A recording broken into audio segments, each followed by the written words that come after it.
blood, iron, explosions, heroic sacrifice.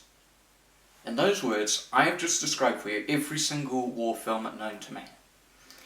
However, one of the amazing things that every single director of any war film has been able to do is take these concepts and make it into something amazingly unique. From films like Saving Private Ryan, even to miniseries like Band of Brothers, they have created such amazing characters and some amazing stories as well, whether they're based on a true story or not. Fury is no exception. Fury takes place in the final months of the European theatre of World War II and revolves around the crew of an M4A3E8 Sherman tank. The tank's commander, War Daddy, is played by Brad Pitt. Now, I haven't seen any movies with Brad Pitt to my knowledge, but from what I've seen, he was a really good actor. I mean, within 10 minutes of seeing him take command of his tank, I was hooked into his character. I could see the ravages of war that he had seen in his eyes. I could feel his pain. I could feel his rage. I could feel his desire to survive the war, to get home. I mean, I love characters who just hook you in, that are just so believable. And of course you have some of the other great characters, all of whom have a great story, including the newest addition to their tank crew, Norman, who was originally a typist in a war office in London. You can see his character changing every single minute of the film, from this fresh young face to this battle-hardened veteran of the German front. It's just amazing. And of course there was another surprise in store for me. One of the crew members was played by Shia LaBeouf.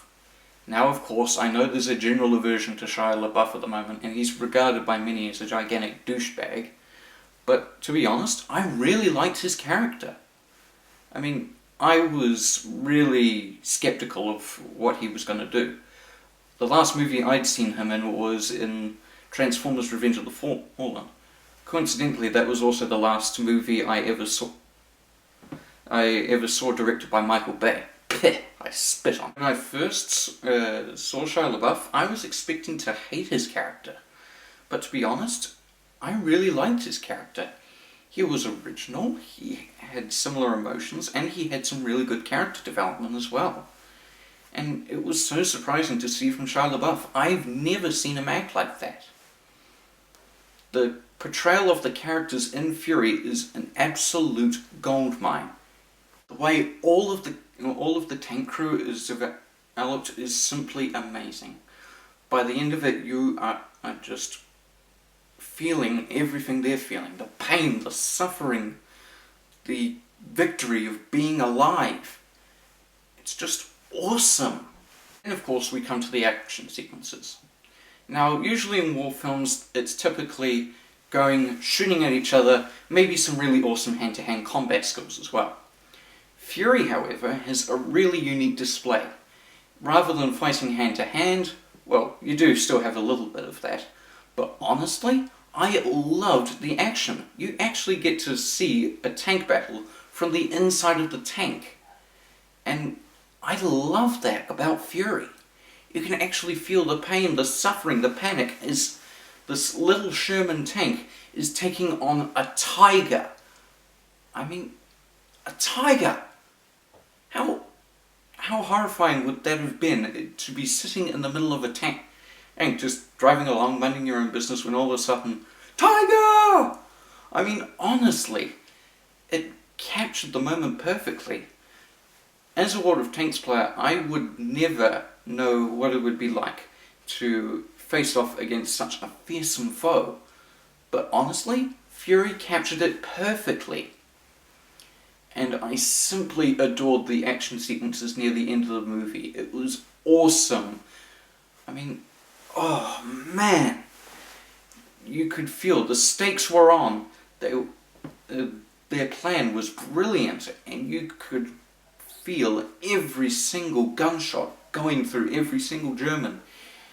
And, spoiler alert, going through every single member of the crew as they suffered, as they were dying. I mean, wow.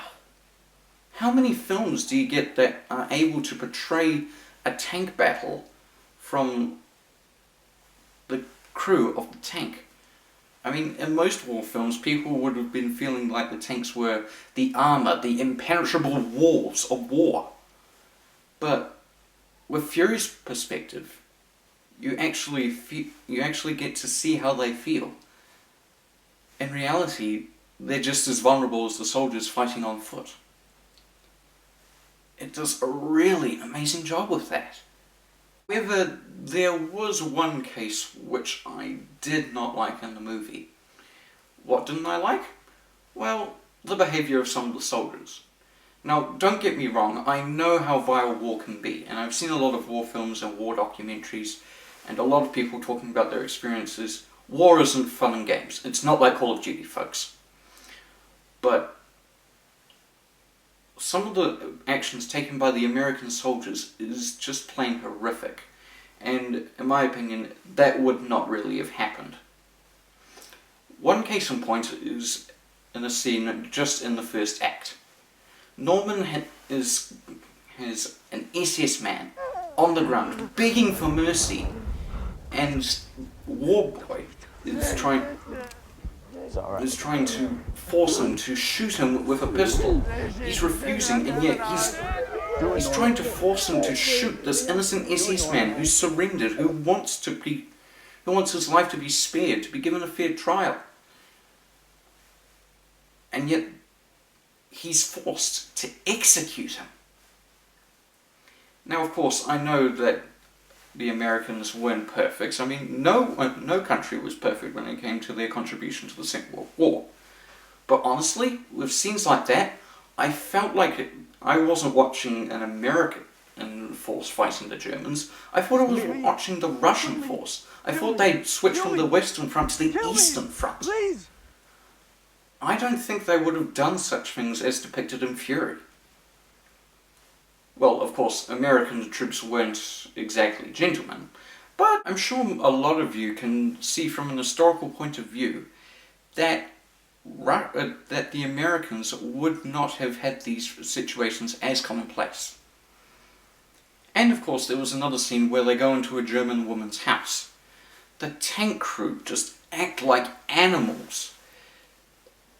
They hate on the Germans, they try to molest them. They're just plain and utterly disrespectful. I mean, yes, again, I know, the Americans definitely weren't gentlemen to the Germans. But honestly, again, it seems too much like the Russian war effort. Again, I understand why the director might be doing this. It's trying to show that the war has dehumanized them. That seeing all this bloodshed, all this killing, has turned them from regular human beings into bloodthirsty, vengeful monsters. I mean, yeah, that concept is good, but they go overboard with it, trying to show the Americans as a bunch of horny, vengeful, angry, emotionless killers. That just doesn't seem right. While I do have concerns with that, it didn't really stop me from enjoying the movie. So what do I think of it all? Well, the characters were well developed, the action sequences were great, and of course, whilst the theme of dehumanization through war was a really good one, I think they went way overboard with it, almost into the point of historical inaccuracy. However, I would still rate this film a really good 7 out of 10. If you're an aficionado of war films or military vehicles, Fury is a movie for you.